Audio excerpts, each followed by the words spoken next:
So I'm going to be starting a new project, and I'll try to keep the series count low on this, maybe 3 or 4 parts. And it's a Starfighter, as you can tell from the boxes here. Now I'm only going to be building one, but I have 2 boxes because the guy who wants this, I'm building it for the same person who wanted the 2000 Easy. If you don't know what I'm talking about there, go back at my videos and watch the it's the 3D printed Falcon 2000 Easy. So the same guy. This is actually the first aircraft he worked on, so he wants a display model of this one. This should be a lot easier than the 2000 Easy because this is just a kit build with his paint job on it. The paint scheme he wants looks like this.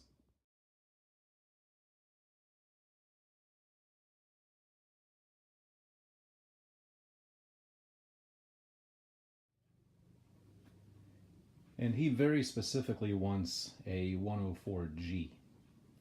And so as you can see here, I have a 104G and I have a 104C. Now the reason why I got to, I could make just the 104G work. I could just use this kit. I got this one really cheap on eBay. I think it was like $9 or $10. It was opened, but it appears to be complete. But this is kind of a not that good of a quality kit. I mean, it has all raised panel lines, and I really don't feel like sanding all the panel lines off and rescribing new ones. So I went to the local hobby shop before I bought this one. I went to the local hobby shop, and I asked if I could order a new Starfighter 104. The only thing available new is a 104C. So I went ahead and ordered that one. I think it was, I don't know, 35 or $40. I forget how much this one cost. But I went ahead and ordered this one. And then I went online to research the differences between the 104C and the 104G so that I could turn the C into a G. And a few things I found out was the landing gear legs are beefier and they have bigger wheels and tires on them. But he wants this displayed on a stand like it's in flight with the gear up and the doors closed. So I don't have to do any landing gear work at all. He also wants the canopy closed. He wants the flaps down. So again, I was researching all the differences between the C and the G, and I made a very extensive list of all the differences that I would have to change, all the things I'd have to change to turn the C into a G. And here it is.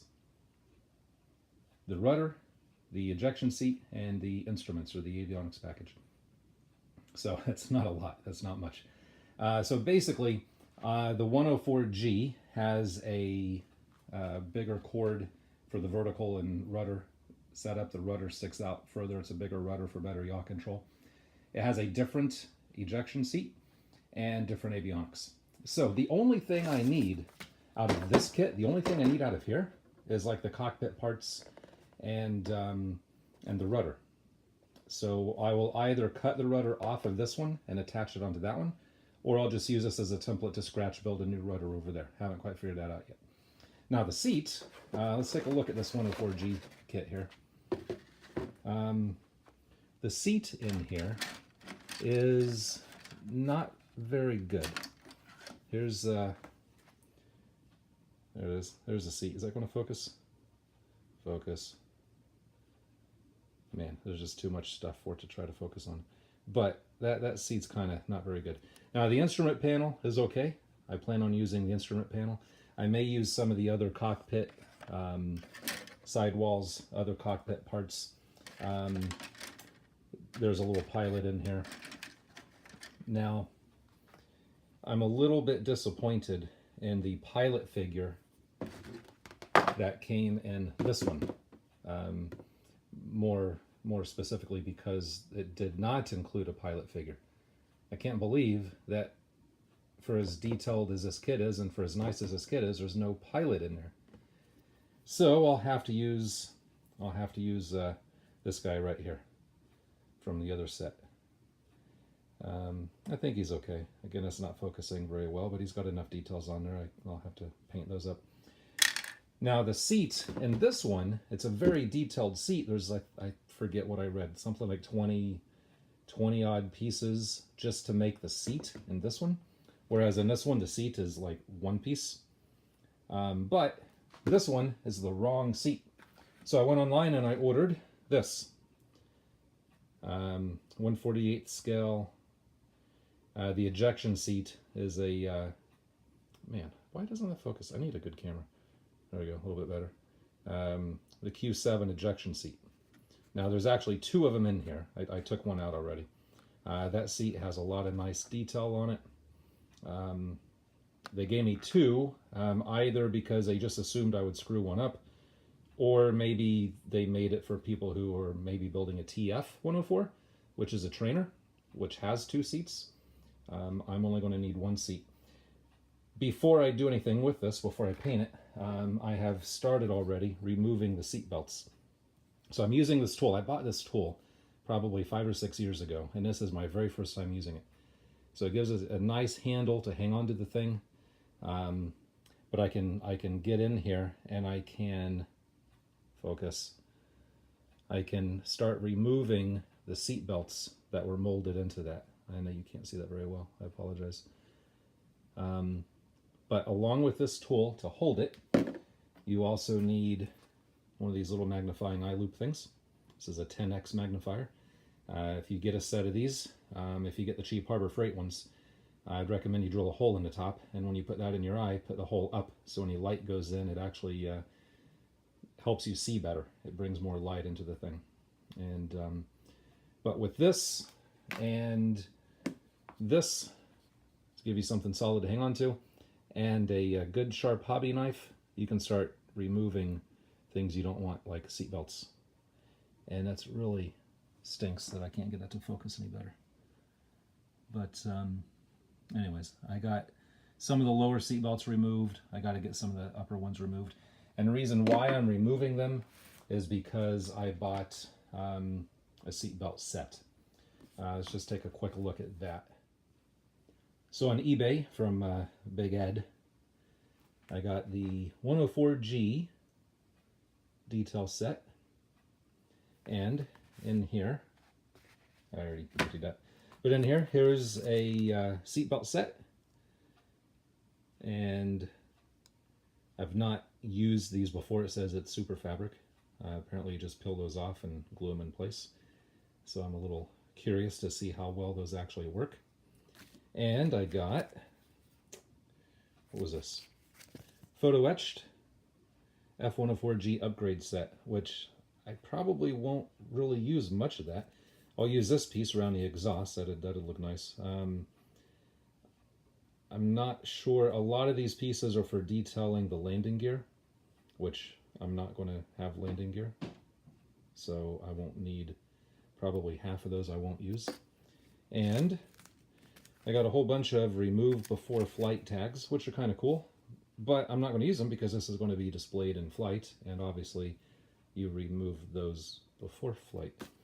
And I got this one separate. It's another seatbelt kit with photo etch parts. So I have two different seatbelt kits. This is actually, I think those are actually paper with some photo etch buckles and stuff. So I have more seatbelts than I need, which is good because chances are I'll destroy some of them. Yeah, I got plenty of parts to hopefully turn this into a nice model. My first step, I'll start on the cockpit first. Again, like I said, I want to finish the seat. So I need to finish removing the seat belts, and then I'll paint the seat, and then I'll paint the pilot, put the pilot in there, put the seat belts over the pilot, and then I'll work on the rest of the cockpit details and go from there. So let me get that seat finished and show you what it looks like. Okay, so making some progress with the ejection seat on this.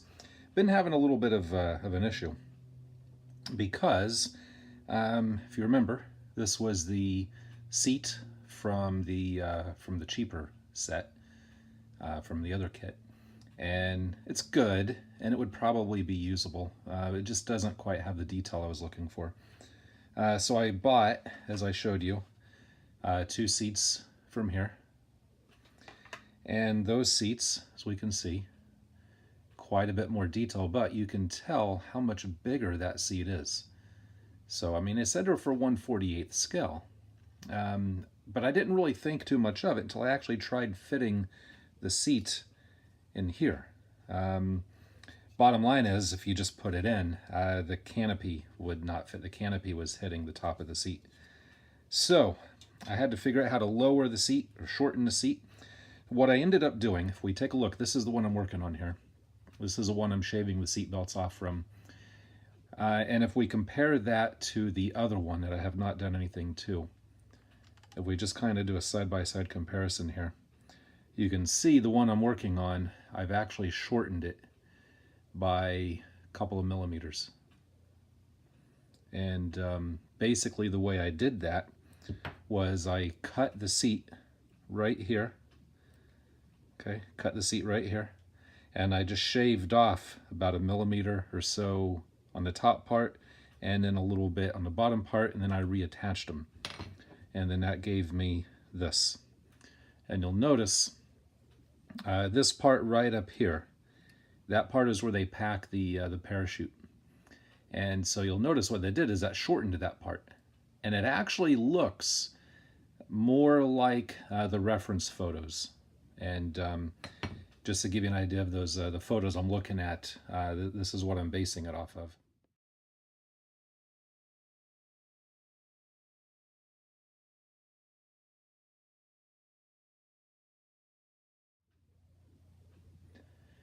So based on those photos, I think by shortening that up, it looks better to the photos.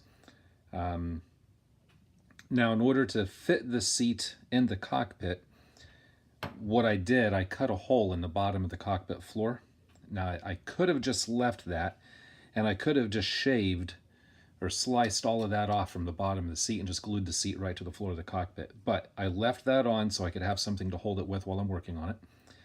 And I thought it would be easier to just cut that hole and then have that seat set down inside of the hole. Let me show you what I'm talking about here. So we can take this and just shove it into that hole. And you can see it sticks out the bottom. That'll also give me something to, it helps the seat to set flat. It also allows me to shift the seat forward or back a little bit as I need to in order to get the pilot to fit in there properly. And then when I glue this in there for good, that will, and I put the glue around here, that should really lock that seat in there tight. There's no way that seat's ever coming out again. Now, not only did I have to shorten it here, but I also shaved up a little bit here. What I do is I just kind of go in, I slice down and in, and I take a little piece out a little bit at a time until it's sat down into the floor deep enough, as we can see here, comparing that to the other one, the distance, from the floor up, that's a lot higher than here. And again, I had to do that. I had to shorten that up in order for the canopy to fit without touching the top of the cockpit. Or, I'm sorry, without touching the top of the seat here.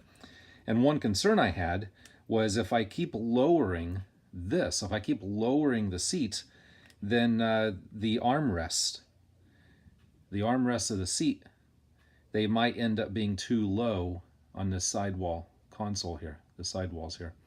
But looking at various reference photos, they are lower. I don't know if they're that much lower, but they are, from as best as I could tell, they are lower. So I think that seat is sitting in there about where I want it here.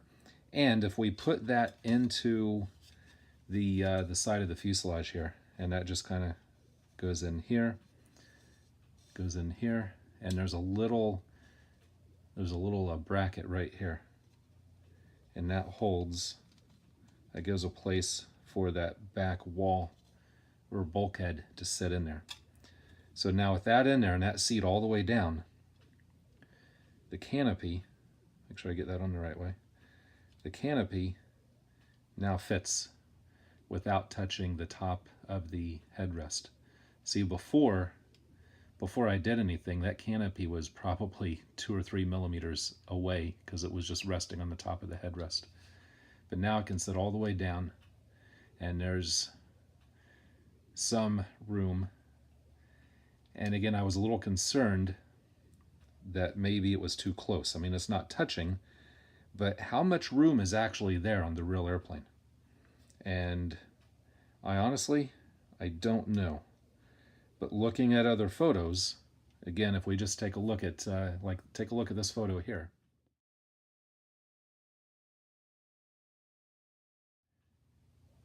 It really doesn't look like there's a lot of room. I mean, I think what I have, let me put the pilot in here. I think what I have looks fairly good to the reference photos. I think it'll sit down a little bit lower there. I think it actually looks pretty good to the reference photos. So I'm going to go with that. The next step for me is to paint the seat. Get that out of there. I'll paint the seat. I'll airbrush in here. I think they call for a gray. I'll see if I can find the best gray, best matching gray I can find according to other photos. I'll do a little bit of a black wash in there just so it doesn't look like a brand newly painted airplane, and to highlight some of the little details in there. I don't even know if you'll see those once it's all put together, but you know, I'll do it anyways. Like I said, I'll paint the seat. The first step, wash it and just put different paint on it, and I'll highlight it with some different washes. I'll get back to you when that's done so you can see what that looks like. So something I've been thinking about for a while was how to make the handles for the little D-ring handles for the face screen that goes above the headrest on the ejection seat. And I've seen what most people do is they just paint it yellow, then go in with a little skinny brush and try to paint the black stripes around it. And I just know that if I try to do that, it's going to end up looking like crap. So, in my first attempt to try to replicate that, I've strung across some 20,000 stainless steel safety wire, and I'm wrapping around that with 7 strands of a yellow thread and 7 strands of a black thread. And, you know, 7 strands for the proper scale. That was kind of a joke. But the next step is to just coat that with a thin layer of an epoxy. I'll try to choose an epoxy that still stays a little bit flexible so it doesn't crack, because the next step is to bend that into the D-ring handle shapes. And I made a long enough section to make about 4 or 5 of those things, but I did that so I can pick the section that has the most even striping, or the most even wraps around it. And man, I really wish that would focus better. But let's see. Is it going to focus? But you kind of get the idea. And again, those I'll cut a piece out and wrap those into the D-ring shape to make those little pull handles.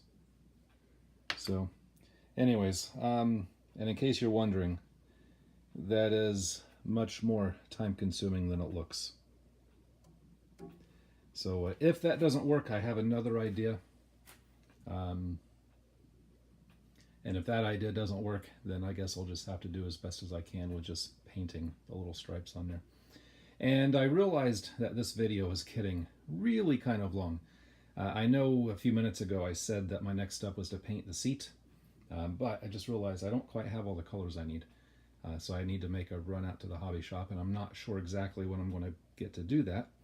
So, in an effort to keep this video from getting too out of control lengthwise, I'm just going to end this one here. We'll call this one part 1, and then I'll get back with you in about a week or so with part 2. Hopefully the cockpit will be pretty much painted, and we'll just kind of see how it goes. So anyways, as always, thanks for watching.